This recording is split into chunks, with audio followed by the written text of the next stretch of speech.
August 31st, 1997, 12:32 a.m., Pont de l'Alma Tunnel, Paris. Xavier Gourmelon knelt beside the wreckage.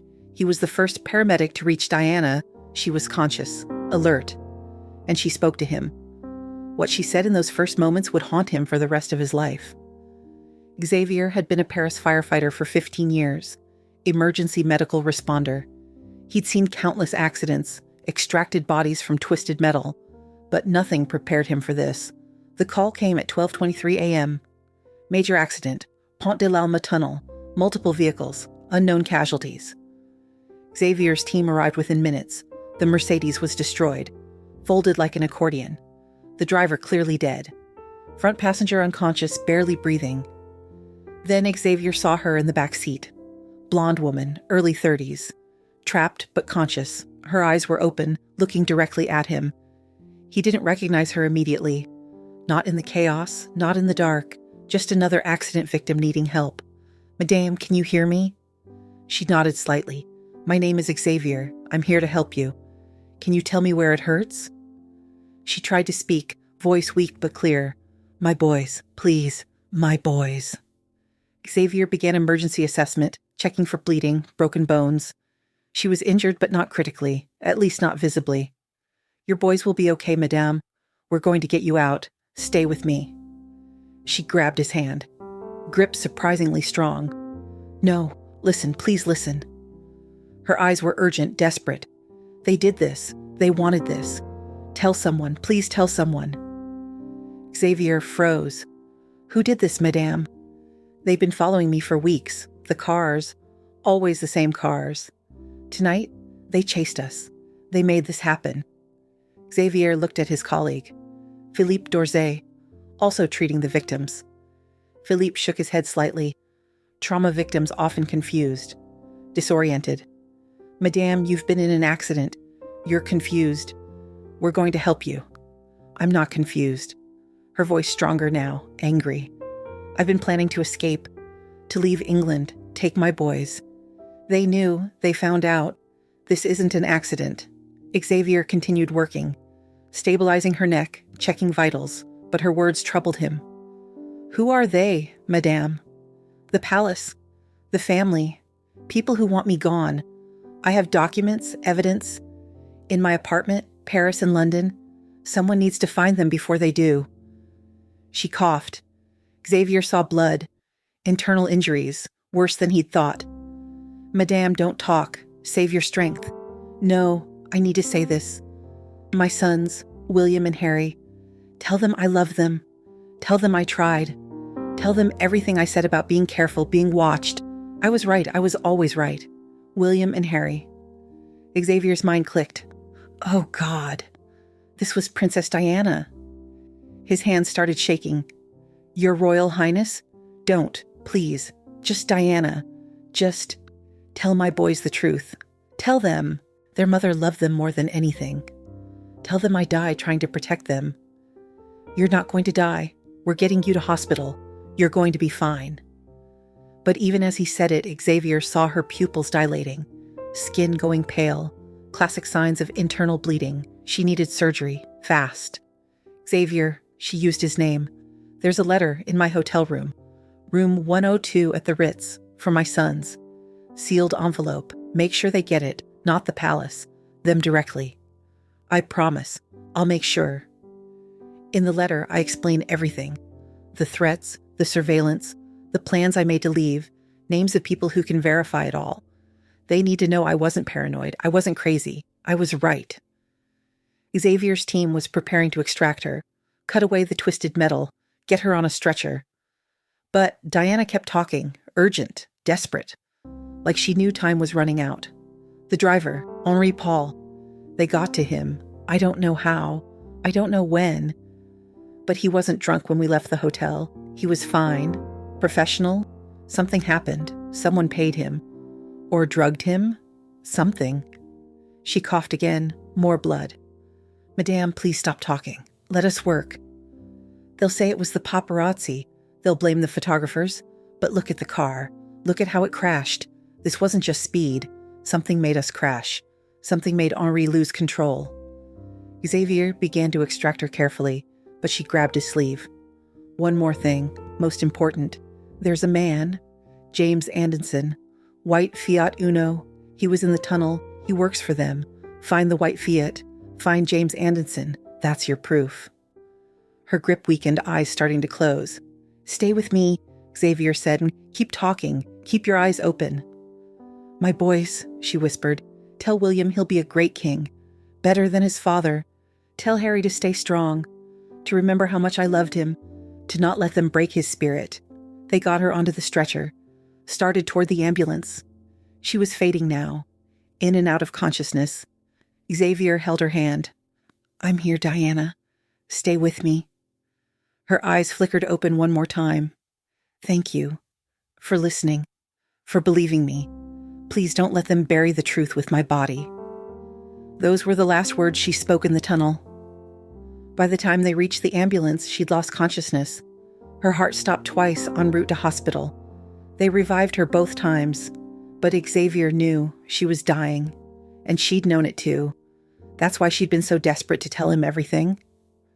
Diana died at 4 a.m. Official cause, internal injuries from the crash.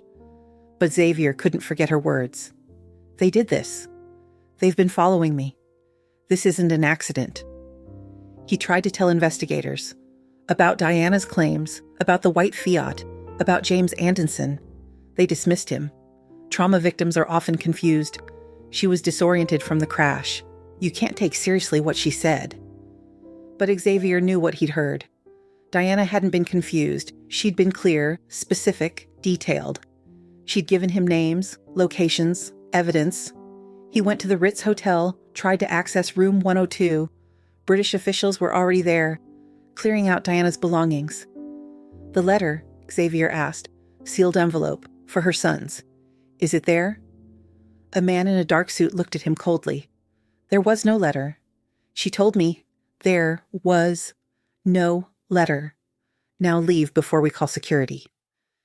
Xavier contacted the investigation team about James Andanson and the white Fiat. They said they'd look into it, but nothing happened. No follow-up, no investigation.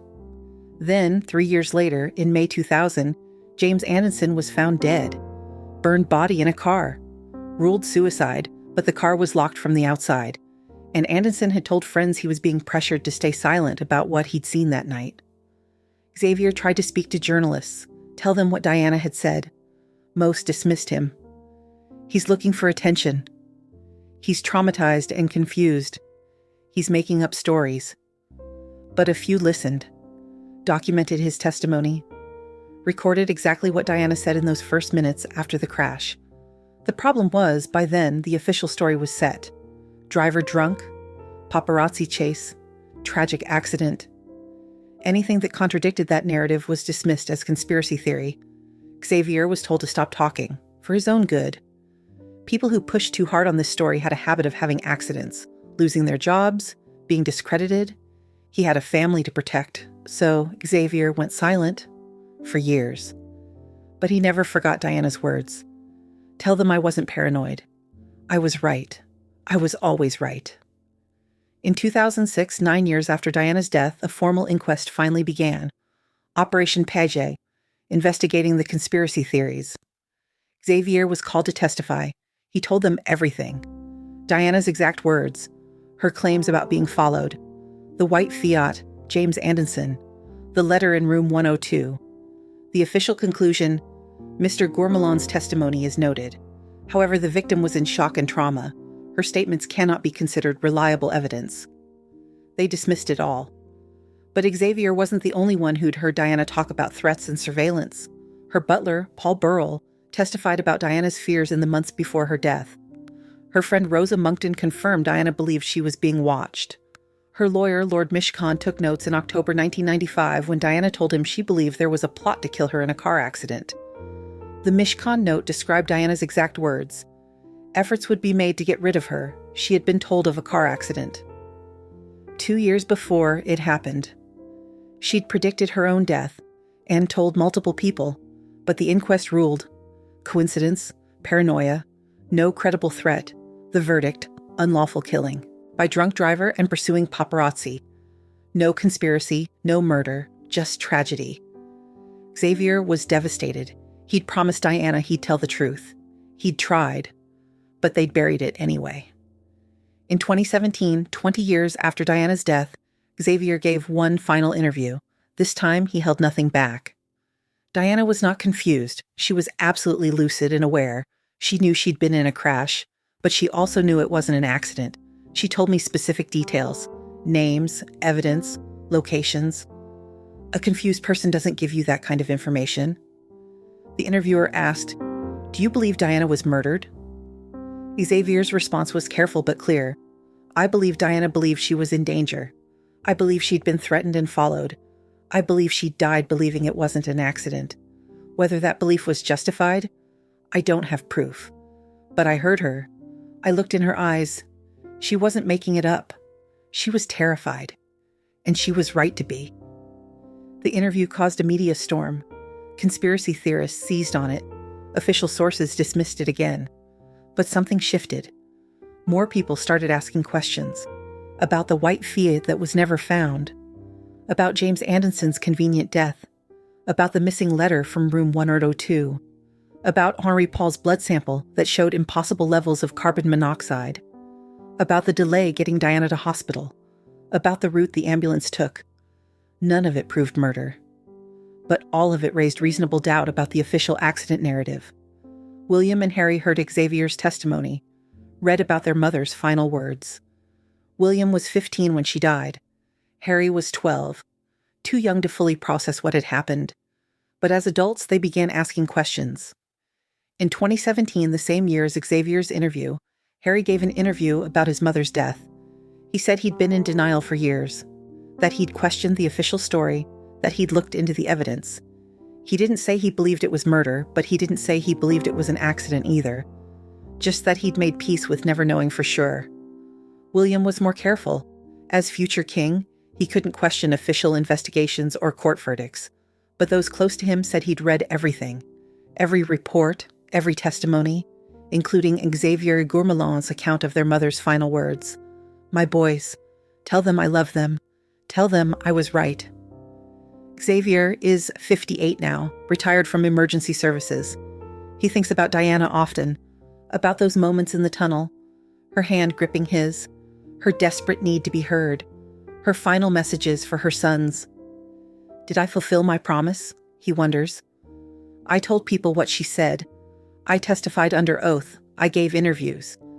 But did the truth reach William and Harry? Did they ever know what their mother's last conscious thoughts were about?" In his home, Xavier keeps a small photograph. Diana at a charity event, smiling, radiant, full of life.